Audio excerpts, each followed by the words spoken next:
Hello. What do you think is the best place to be born? Huh? In other words, which country in the world do you think people have the best life? A difficult question to answer. Is Japan a good place to be born, or would you rather be born in somewhere else? That's kind of the question that I'm thinking about today. And I read an article. Actually, I was going through some old teaching notes, and this is from 2012. So some of the information is probably out of date. This is from an Economist article. Economist is the famous magazine, British magazine, popular in America, around the world too. Anyway, they were asking, where is the best place for a child to be born and to grow up? In other words, well, what countries would you have a good life? Probably. This is an almost impossible question to answer, I think, because to me it depends on culture. It's very hard to imagine growing up in another country. If you grow up in Japan, can you imagine living in another country? And well, you can imagine living in another country. Can you imagine what it's like to grow up there and to have that culture? And then wherever you look, every country seems different. For that reason, you get people in Japan who love Japan 100%, praise the emperor, we are Japanese, hooray. And there are people like that in America. They love America, America's number one. There are people like that in Britain. That's why there is Brexit. I guess there are people who believe wherever they are from is the best place all around the world. Of course, it can't be true, though. There must be one place that is better than others. So it really depends how we judge where is a good place to live. For me, I think number one, you need a safe place to live, a healthy place with good healthcare. It helps to have money, some kind of money, and education is important, I think, and freedom, political freedom, where you can do and say what you want as much as possible. Um, and of course, number one, have enough to eat. I guess that's number one. Do you have enough to eat? Do most people have enough to eat? And if the answer is yes, I think that's good. That's your start. But then, if you have those minimum, what places are the happiest? Now, okay, if you have a look at this map, here's the world here.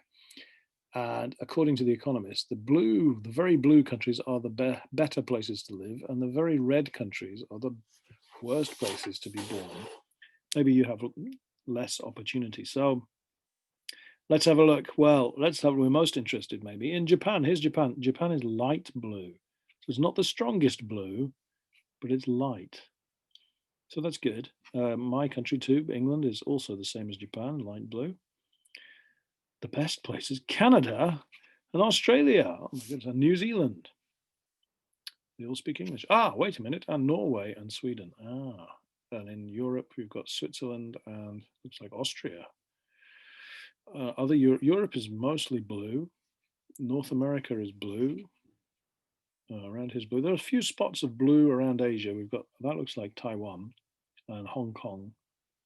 South Korea is more blue than Japan. Oh my goodness. Okay, so that's the good places. The bad places, according to here. Well, what's that? That red one? That's Angola. I think Angola. I'm not sure.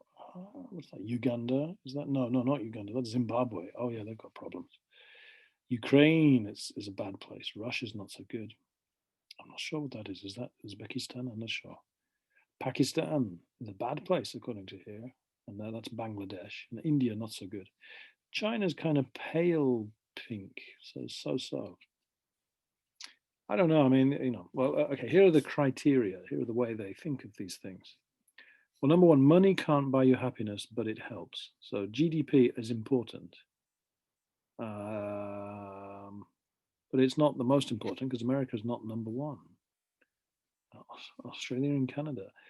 The best countries to be born in are small, peaceful, homogenous, liberal democracies. Okay, small, peaceful. Homogeneous means unified. Everybody. Well, homogenize. Homo means single, I think, or one. So I guess one race, maybe, or one culture, homogeneous. I don't know. Liberal democracies, places like England, Japan, Australia.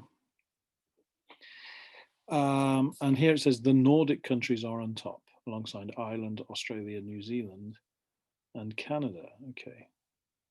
Wow. We'll see. And then this also says it's still better in the best in the West. Well, they maybe think so because this is a excuse me. This is a British magazine that made this. Poverty, violence, and/or lack of freedom define the worst countries. So places that don't have any freedom and have lots of poverty and violence are the worst. You'll notice North Korea is not so bad. Excuse me. China is still not a great place to be born. Wow, the country ranks 49th out of 80. By the way, I had a look at their rankings, and so the Scandinavia was like number one, Scandinavian countries. Japan, can you guess the number for Japan between 1 and 80? Japan was number 25. If you think that's bad, England was number 27. Now, the thing is, all of these were from 2012. Now, I wonder if America is such a great place to live with Trump and inequality and terrible healthcare prices. I don't know. Is Canada still the best? Is Australia still the best? I don't know. What do you think? In fact, that's the questions. Number one, where do you think is the best place to be born in the world? And why? Number two, where is the worst place to be born in the world? Why? Number three, what decides whether a place is good or bad to be born in? What do you think should decide? What's the most important factors in life? Have a think about that. And we'll talk about it when I see you next. Okay. See you next time. Bye bye.